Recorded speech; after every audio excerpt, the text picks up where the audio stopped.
Hi guys, this is Pestily and welcome to another Escape from Tarkov video. Today we have patch 0.15.5.0. Whew. The numbers are getting high and hopefully one day we'll actually get to see that 1.0. But the patch is now, or the servers are currently gone down. It's going to be back up in about 6 hours from this recording, but by the time you guys watch it, it'll either be live or close to, hopefully. Now, I'm going to read through the patch notes, give you my thoughts and tips and everything in between, and history of everything that's in it. There's some big ones. Some cool ones, and hopefully you guys will be excited. So, without further ado, let's crack straight into it. Every time I wear blue, it makes me feel very bright and colorful in my camera settings. I don't know why it does that, but it's part of the camera settings. So, starting off, the very top of the actual patch notes has this one underlined. As part of this update, all PVE zone raids will temporarily be using the game servers instead. We have adjusted the number of servers for PvE mode, but for the most optimal matchmaking time. I think they're going to find a balance point. I don't know, but if you're playing PvE at all, you are not going to be locally running the game at all. You're going to have to go back to the matchmaking system. One of the good things, or the other side that's going to make it better for you at least, is the new inventory interaction whilst matching. So, what this means is, I'll read the first line. Partial player interaction with stash, profile, and flea market is now available during the initial phase of matching. The functionality is limited to the period of searching for a server. What that means, to my understanding, and we'll be able to confirm once the servers go up, but when you go to like queue for a raid, and then it gets to that point where it sits on matching from anywhere from like a minute to like 8 minutes, whilst it's in that, you'll actually be able to do the following actions. So that being, added the ability to move and sort items within the stash. You can clean your own stash. Add offers for sale on the flea market. You can start selling stuff on the flea. View available information on the character menu tabs, such as tasks, for example. And also added the ability to view the equipment and health status of the players in the group while matching.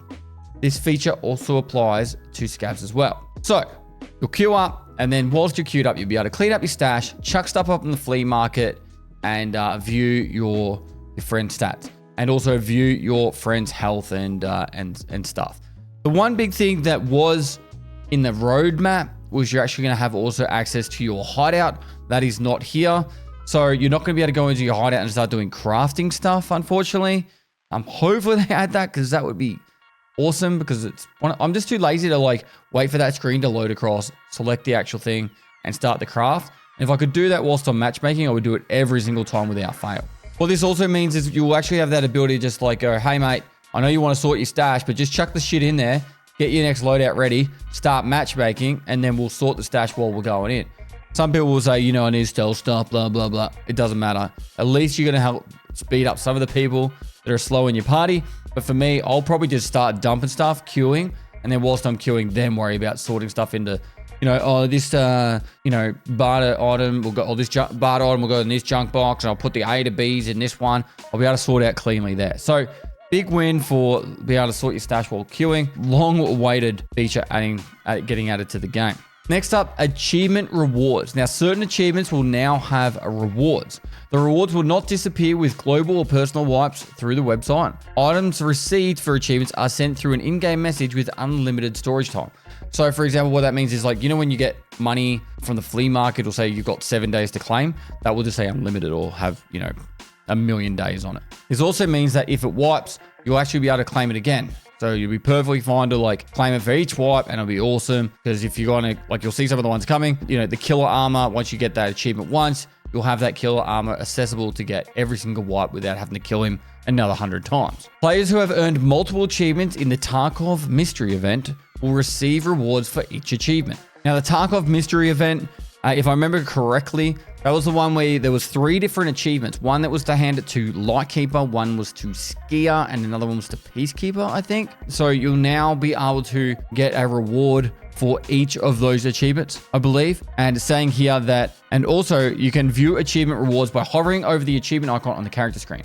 Achievements involved in Peace, Local Storage Man, and Cardinal Ricciolu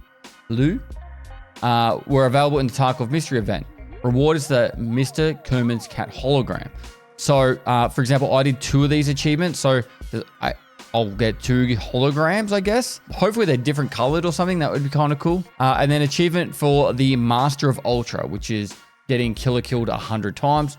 The Attic tracksuit upper clothing, which was previously rewarded for getting the stylish one task done, which was kill killer 50 times. But however, the task, the stylish one, has now been removed. Players who manage to complete the task do not lose the reward until the end of the current wipe. Now, I will note or tell you guys right now that if you have done the task this wipe, you have 50 kills, but you haven't got the achievement yet, you need to get that achievement done this wipe. Otherwise, you're going to have to kill him another 100 times next wipe to get him. So if you've already done the stylish one task this wipe, I would highly recommend once killer's kill rate goes above 20%, or if you're degenerate enough to want to farm him another 50 times, or when the killer goes to 100% spawn rate at some point, go farm him, get that last 50 kills, and then you'll have that achievement, and then you won't need to farm him ever again for the actual Attic tracksuit upper clothing. The Attic tracksuit upper clothing no longer requires Ragman level 3, loyalty level 3, level 48 character, and a completed stylish one task to obtain it. Which means you should be able to just say, hey, very day one of wipe, you'll be able to put on the Attic outfit straight away. They might still have the monetary on it, I don't know. But they say you don't need to have at least those other requirements. Another big one, pinning items in the stash. Now, added the pin and lock functions for items. Pin feature. So pinned items don't get auto sorted, but you can move them manually. You can pin an item in the following ways: through the right clicking on the context menu, through the pinning mode, which is activated by clicking the icon in the stash, or the P hotkey, which can be changed in the settings. The pin status is lost when you move an item into your inventory or at a start of a raid. Lock feature. Lock items cannot be deleted, sold, moved, or used, except for opening containers. Locking prevents items from being used in crafting, upgrading, selling, bartering, or being used in weapon builds. You can lock an item in the following ways: through the right-click context menu, through the locking mode, which is activated by clicking the icon in a stash, or the L hotkey, which can be changed in the settings. Container interaction. Pinned or locked items can be stored inside containers, and their status is retained when the container is moved. If a locked item is inside a container, it cannot be deleted or moved from the stash or to the inventory. So pretty much the difference from locking to pinning, you would lock all your junk boxes at the bottom of a stash or at the top, wherever you want to put it in your stash, and you would lock them. You can still open them, put stuff in and out, but the auto sort won't move it, and it will be there forever. You won't have any. The other good thing about locking something is you can't accidentally sell it. It's there until you unlock it. It's pretty much there, locked in place. You can open it, put stuff in and out. You cannot do anything else with it, like moving it, selling it, accidentally equipping it, stuff like that. Pinning it, however, you can pin an item anywhere, and it won't get moved by auto sorts or other stuff, but you can still, equip it, use it, all that kind of stuff. Pinned items can also be used for, say, crafting or barter trade, stuff like that. So lock is like you're locking it away in a safe. Pinning is kind of like, I want you to hold it there until I say I need to use it or move it. Now, the weather season. So they're going to actually start the new season of fall. The late fall calendar season will be enabled at a later date. So this is what I'm thinking. There's going to be a lot of rain, stuff falling off trees as in leaves, maybe even light snow patches somewhere. And yeah, I'd probably say rain and maybe light snow. That's all I can imagine for fall. But I'm just imagining a lot of rain. Just putting that out there. All right, map-to-map travel. Adjusted the transition zones on certain locations. Now, after loading to the next location, the player will appear as close as possible to the corresponding transition zone. So what that would mean is if you're moving from customs to shoreline, you would most likely spawn close to the road to customs on shoreline. That's in like the road to customs extract on shoreline. It's going to try and keep you in that area of where you actually came from, so you have more control over that map-to-map travel. Weapons. So they've added the MPS Auto Assault 12 Gen 1 and Gen 2 automatic shotgun. So this is pretty much it. This is our friend FPS Russia, also known as FPS Kyle, and AA-12. If you guys know the AA-12, it's a fully automatic shotgun. This is probably going to be game-changing for ratting or anything, really. You put Magnum buckshot in this and just spray towards someone's legs, they're dead. It's going to be really interesting. I'm actually kind of excited to use it. I think it'll be the meta until it gets dialed down or made rarer or something. I'm going to use it a lot. Apart from that, they added new mounts to allow installation of bipods on more weapons. The Magpul M-Lock bipod mount. The Odin Works K-Pod key mod bipod adapter. The AI AXMC key slot Harris bipod mount. Also added new attachments for the SCAR, the G36, and the AUG assault rifles. So my baby getting a bit of a touch up and or some new extra parts. But overall, that's pretty much the content side of it, being the weapons. And then all this other stuff is quality of life, largely, by the pinning a stash, the achievement rewards, and the stash, being able to change stuff in the stash whilst loading in.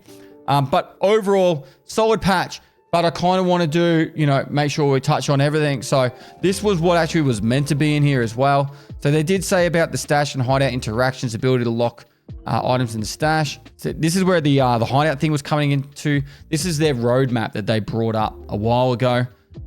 At TwitchCon, I think it was. So a little bit under a month ago, or a little over a month ago. Technical improvements, sound improvements, fall weather season, which they're kicking in. AI behavior adjustments, game client performance, optimization, weapon content, and in-game events. So in-game events, that's going to be the Halloween event. That'll kick off as soon as the servers go back up live. And then outside of that, there's a couple of scav adjustments here. Fix the player scav appearing in random locations for a short time before spawning. I don't think that's really what they're talking about. But hey, we'll have to wait and see if there's actually that other stuff in there. If they've stuffed around with the sound, prepared for just pain and suffering, like we do with everyone, every other patch, hopefully everything else is great. I hope all this other quality of life stuff, in particular the loading in stuff, works amazingly. I'm going to be super excited to be able to sell stuff on the flea market whilst I'm loading in a raid. It's going to make leveling up for me way faster, because I can literally just queue up straight up for the next raid, start flipping stuff on the flea. You guys should definitely be using the flea more if you're not already, once you have the access to doing this. And yeah, hopefully they're starting more rewards to the achievements. But yeah, let's leave that there. Thanks for you guys for watching. Let me know what you think in the comments. I'll be live a few hours after the patch goes live. I'm not going to get up super early for this one. But the next wipe and major patch after this one should be the patch 16. If you're looking at the roadmap, which is Christmas, and it'll be the Christmas wipe. So they usually do it around Christmas, maybe a few days before or a week before. Hopefully it's early in December, because no one wants to work on Christmas. Everyone wants to spend time with family, right? Right? Anyway, guys, like and comment. Lastly, I'll see you next time.